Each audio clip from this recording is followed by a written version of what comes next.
Hello and welcome back to Boxing Social in association with Betfred. My name is Ayman Khan. I'm here in Camden Town with the one and only Faze Sensei, who's just witnessed King Kenny do his open workout. Can I get your immediate reaction, Faze?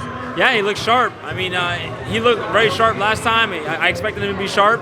I'm excited, man. I'm looking forward to it. He looks ready. How do you think, in terms of his assets of what you've seen of him, are the things that he does well and the things that you think you can take advantage of in the ring on Saturday?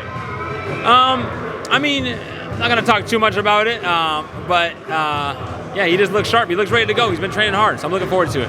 Talk about your training camp. I know you're someone who's had a lot of background in fighting, and you know, you analyze people, you see a lot of things, you do a lot of things as well. Talk about your training camp. How have you kind of maybe changed this up for this one? Just really focusing on the boxing. You know, there's different things that you can do in boxing that you can't do in MMA and in kickboxing, things you can't get away with. So it's just been focused on the sweet science and getting in shape, making sure you're staying in shape for boxing. So that's been the focus. This is a huge card. I know you're someone who's dealt with huge pressures as well in the past. But do you feel any additional pressure because of maybe the stage that is coming up on Saturday? Nothing additional. I mean, I've been in fights that are like down the street, you know, in a cage. I've been in lots of different fights, so this is just another fight. So give me a prediction. Tell me what happens on Saturday night when you step through the ropes with King Kenny. I expect it to be a back and forth match. I expect it to be some adversity, but I expect my hand to get raised at the end. Let me get your thoughts on a couple of other things. First of all, Deji versus Faze. How do you see that fight playing out? That's a tough one. We don't know how is Deji going to show up, right? How is Faze going to respond from his last match, right? It's going to be tough to see. Yeah, a lot of people say about Deji, like this is maybe the last throw of the dice because he's had a couple of losses beforehand. Do you see it as that way? Do you see that pressure on Deji? Yeah, there's got to be some, right? Faze and Deji both haven't won, so they're coming back from a loss. So it's a lot of adversity, a lot of things to overcome. So yeah. Who's the stronger of the two in terms of punch power? Do you think? I don't know. It's tricky. Deji's got some snap on it, so I think speed Deji factor. So that may pull over to the power factor too. Alex Wasabi pulled out. There was a lot of kind of talk about whether he wanted to fight or not. When you heard Alex Wasabi did pull out for the fight with KSI, what did you think? It was just unfortunate. I know Alex has been training, you know, so just unfortunate. KSI now takes on two people, which is very interesting. Never done before in the scene. First of all, Swarmz, then in the main event, Pineda. Swarmz, have you seen much of Swarmz? What do you make of Swarmz?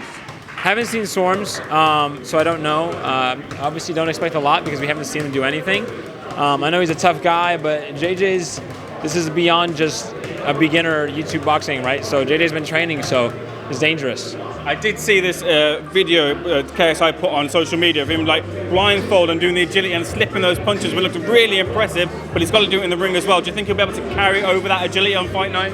Yeah, for sure. Mainly because the gym that he's at, he's sparring and training with some real fighters, so I'm sure that JJ's already seen everything. There's nothing that he's going to see in the ring that he hasn't seen before in the gym. Of the two, of Jake Paul and KSI, who would you pick right now to say that this one is the better fighter than the two of them?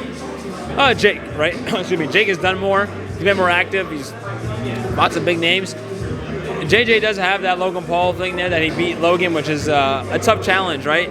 Jake hasn't fought anyone bigger than him yet. He's only fought guys that are smaller than him. So there's some things that go in JJ's favor, but in terms of the activity and stuff, you got to give the nod to Jake. There's another fighter who might be coming in, entering that being Andrew Tate, Cobra Tate. There's talking whispers of him fighting Jake Paul.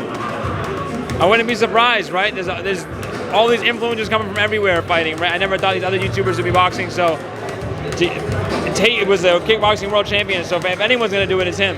Sensei, can you tell me, in terms of you and your journey, what is your goal in this venture? What do you want to have done by the time you hang up the gloves?